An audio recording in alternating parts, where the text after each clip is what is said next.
Hi everyone, welcome to my presentation. My name is Madison Lee Fryer and I'm a first year OT student at the University of Toledo. Today we'll be going through Knowing No Boundaries by Hannah Daly.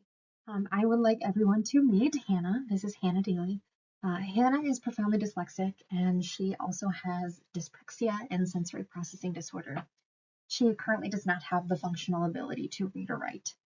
Despite this, Hannah went on to become an occupational therapist. The memoir that Hannah has given us is her story of a young woman who has had to fight a lot of battles and become her own best self-advocate in order to get the supports that she needed so that she could live her best life. She is now working as an advocate through her job as an OT, to provide care and help other individuals living with disabilities live their best lives as well. I wanted to take this opportunity before we dive too deep into, therapeutic use of self and communication methods, to really talk about these diagnoses and how they presented with Hannah. So for dyslexia, Hannah's mom first had concerns with her when Hannah started reciting the alphabet backwards. And she would do this perfectly every single time. And her mom just couldn't figure out as to why. Hannah was also unable to read as a child, and if her parents asked her to read a storybook or something and it had pictures in it, Hannah would use those pictures and use her imagination to tell a story that she thought would be close enough to the story that those pictures were telling to the words on the page. Her parents would always ask her to read the actual words after that, but Hannah often noted that those words ran away from her, so she couldn't read them. Hannah was formally diagnosed through standardized assessments for profound dyslexia in grade school by a school psychologist. So dyspraxia actually just translates into lack of praxis or the ability to plan and carry out movement. This affects both gross and fine motor movements, which we really saw in Hannah's inability to handwrite. It was of note when Hannah said she would always have these immaculate ideas in her brain of things that she wanted to put down on a piece of paper or posters or assignments at school, and she just couldn't get her hand to cooperate just right. It was really frustrating for her. She said it was just always way too squiggly and it was nonsensical and really just didn't make sense. And then as for sensory processing disorder, early in the book and kind of the early childhood chapter, Hannah would talk about how she had an intolerance to clothing as a young child. She would often go to school in uniforms that were grossly oversized for her, just so that she didn't have that triggering sensation on her skin, and so she wasn't as anxious, so that she could actually focus and try to get things done. Hannah's peers unfortunately created an I Hate Hannah club. Hannah's parents, reached out to the school to, fight back and get to the bottom of it. But the teacher unfortunately condoned the behavior of this I Hate Hannah club. Some additional information. Hannah did not have any support at school outside of her school psychologist. Hannah's teacher that she had would not acknowledge her disability despite having all of the official documents for her diagnosis. And she had gone through the standardized assessments for that as well. He kept telling Hannah that she was just really slow and that she had a really low IQ, despite the fact that she scored really high on an IQ test during her standardized testing. He was unwilling to work with Hannah and, would ostracize her. He would call on her to read, and Hannah could not read, so she would stumble, and Hannah would ask to stop, and he would say, absolutely not. I get to tell you when you get to stop. So very disheartening there.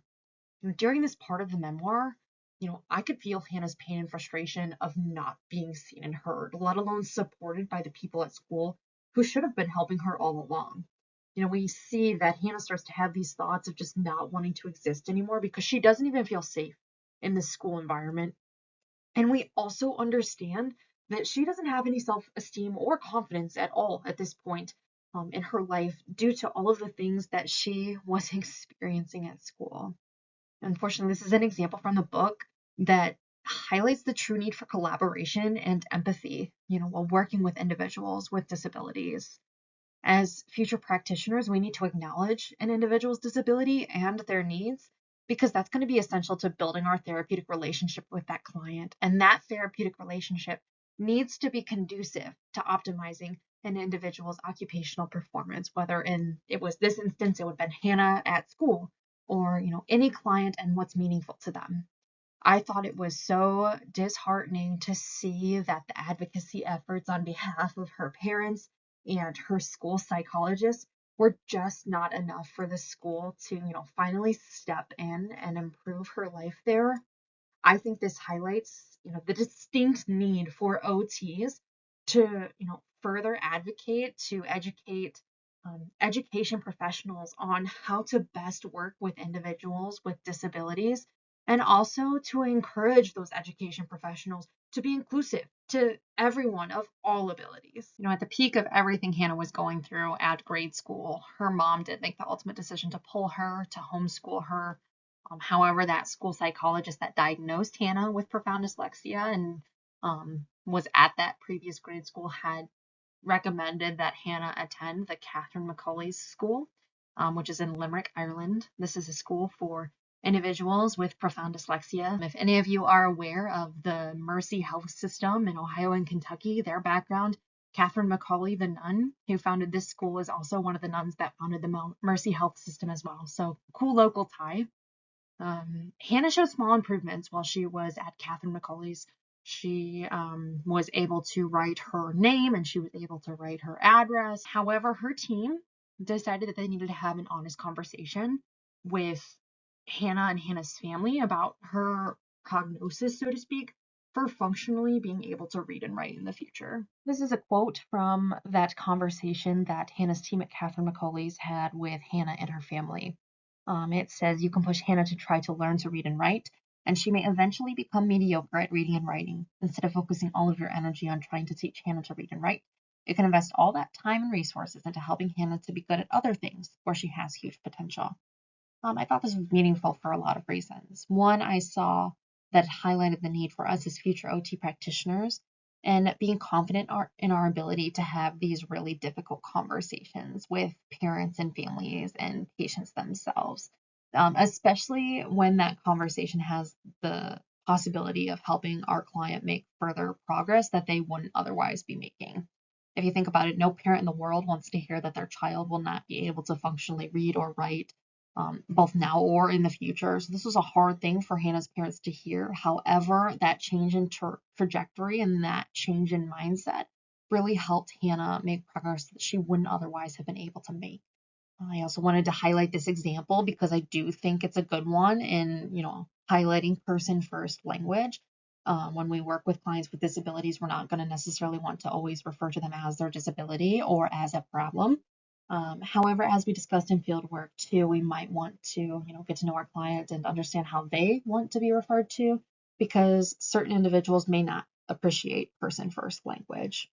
From a psychosocial standpoint, we see that, Hannah's team having this conversation, identifying all of the needs that Hannah had with her disability, we see how this can be super important to building a care plan that is congruent with someone's expected abilities. By acknowledging Hannah's frustrations with reading and writing and that lack of self-confidence and being unable to do it like her peers, her team made that recommendation to move her back to a normal grade school where she had proper support to take the emphasis off of reading and writing, which she probably wouldn't be able to functionally do in the future anyway. Their thinking was that Hannah's family could invest in things that brought Hannah joy and increase her volition, while at the same time allowing her to build skills that would be meaningful to her in the long run. With all of these changes, Hannah was successful in completing school. And I think this highlights that individuals with disabilities can achieve things that their neurotypical or able-bodied peers can when they're provided with the proper support. One summer, Hannah had volunteered at a summer camp. She was there mainly just to provide care for her brother Killian, who also had special needs, but she really enjoyed the experience, and the next summer was invited back to apply for a position. When she went to interview for this position, she was asked how she would feel providing personal care to individuals who were over 18 years of age. And she was very open about her own experiences and saying things like, "I know what it feels like to need support, and I appreciate the people in my life who didn't make me feel less than for needing that support." And she said that because she was so grateful for all of the experiences that she had with people providing great support for her, she was inspired to do the same for others. Hannah ended up getting this job, and she was given the opportunity to work with individuals with disabilities who became increasingly more complex. And Hannah could see herself in some of the individuals and This allowed her to understand them and provide care on a level that other people just could not.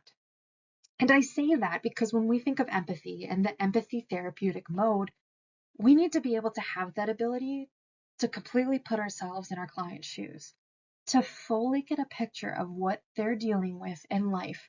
And once we can show that we understand and that we care, we'll probably have a better opportunity using all of the other therapeutic modes, such as problem solving, encouragement, advocacy, all in conjunction with empathy to have better patient outcomes. Hannah decided that it was her life's mission to become an occupational therapist. Unfortunately, the road to that was not easy all the way from the start. Fieldwork placements were definitely a challenge. She almost failed her very first fieldwork placement because of documentation and her inability to read or write. Her school's accommodation for this was her using an outdated dictation software on her own personal computer. It couldn't differentiate between homophones, really couldn't pick up on any of like our advanced like anatomical language that we use in OT, and it had no grammar punctuation skills whatsoever. Her fieldwork educator was annoyed that she had to proof every single one of Hannah's notes due to grammatical errors, no punctuation, spelling issues, you name it. She was frustrated. So Hannah just about failed. With that, Hannah became very adamant that she needed proper support in order to be successful in the workplace as an OT. She consulted with the Health and Care Professions Council to determine if she could get a reader and a scribe to work with her in the clinic. Once she had these accommodations in place, she got a distinction for her fieldwork placements. And thinking about even the ecological models of practice that we just learned about in MOPS 3, sometimes you have to change the environment in order for individuals with disabilities to be able to do a task in the same capacity as an individual who is neurotypical or able-bodied. The advocacy that Hannah had to demonstrate in going to the health council and, petitioning with her school to get these accommodations in place really shows that, obviously people can become self-advocates, but as an OT, from like an OT perspective, we're going to have to advocate for our patients with disabilities as well. So that they can get the proper supports that they need and, so that we can help to optimize that occupational performance. Hannah was able to obtain her Master's of Science in Occupational Therapy, and she was also able to go on and get advanced certification in Advanced Sensory Integration. So she is an Advanced Sensory Integration provider in Dublin, Ireland. From reading Hannah's memoir, we have a better understanding of that our goal as OTs while working with individuals with disabilities is never to try to remove or cure the disability. It is solely to work with the individual and make changes where we need to, whether that be in the task or in the environment, like how Hannah advocated for proper accommodations as a working OT. And always remember that this is in the name of optimizing occupational performance and increasing one's sense of meaning and purpose in their daily lives. If you remember, it wasn't until Hannah had the proper support that she could achieve her full potential of being an OT and an advanced sensory integration provider. I think her quote at the very end of the memoir was very profound. I am Hannah. I am not broken. I'm just different. And us as OTs, we recognize that it is okay to be different. We just have to go about doing things in life a little bit differently, and that doesn't mean we're any less. So if you got this far in the presentation and you're asking yourself, well, Hannah can't read or write, so how did we get Hannah's memoir? Hannah actually had dictated all of the content of this book, and she ended up working with a team of editors who, would play the dictation back, read the dictation back for her, and they would just go slowly through it and make the edits where possible. It just kind of goes to show that with proper support and modification, people with disabilities have a better opportunity to achieve self-determined and meaningful goals. Here's a brief little summary slide of all of the things that we were able to talk about today. We talked about advocacy, encouragement, problem solving, and empathy for therapeutic modes. For communication methods, we talked about honest, difficult conversations and person-first communication where appropriate. And then some of the models of practice to keep in mind as I went through making this presentation is the ecological models. So PEO, PEOP, and EHP. I was primarily thinking of PEOP the entire time I was reading this book, but that's up for you to decide. Here are my references if anyone's interested. Again, feel free to contact me if you have any questions. Thank you so much for tuning in. Bye. Bye.